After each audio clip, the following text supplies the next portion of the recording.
ব্যক্তি হঠাৎ করে যাত্রাপথে মায়োকার্ডিয়াল ইনফেকশন হয়ে এরকম ভাবে অজ্ঞান হয়ে আছে, একজন পাশে থেকে তাকে ভাই হেল্প করতেছে, তার বুকের উপর চাপ দিয়ে বিভিন্ন ভাবে তার নিঃশ্বাসটাকে স্বাভাবিক সচল করার জন্য সে অনেক অনেক চেষ্টা করতেছে। তো তার সঠিক সিপ্যাপের কোনো রকম জ্ঞান নাই, যার জন্য সে এটা দিতে পারতেছে না। পাশে থাকা একটি বোন, সে ভালোই জানে কিভাবে সিপিআর দিতে হয়, কিভাবে সিপ্যাপ দিতে হয়।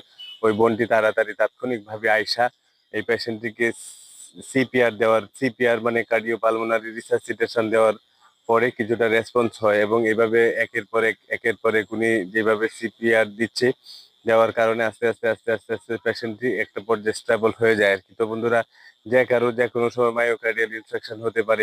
মায়োকার্ডিয়াল ইনফেকশন থেকে কার্ডিয়াক অ্যারেস্ট, নানান রকম বড় বড় রোগ হতে পারে, অথবা হার্ট ফেলিওর হয়ে মারাও যেতে পারে। সেক্ষেত্রে আমরা দেখবো যে হার্ট ফেলিওর বা মায়োকার্ডিয়াল ইনফেকশনের যে পেশেন্ট গুলো থাকে, তাদেরকে অনেক সময় আমরা সিপিআর যদি দিতে পারি সঠিকভাবে, তাহলে ওই পেশেন্টটা পুরোপুরি সুস্থ হয়ে উঠতে পারে। তো বন্ধুরা, প্রাথমিক ট্রিটমেন্ট, প্রাথমিক ফার্স্ট এড হিসেবে সিপিআরটা আমাদের অবশ্যই জেনে রাখা দরকার, যেহেতু সিপিআর একটি গুরুত্বপূর্ণ বিষয় আমাদের মেডিকেল সায়েন্সে। সেই জন্য আমাদের প্রত্যেকেরই উচিত সিপিআরটি শিখে নেওয়া।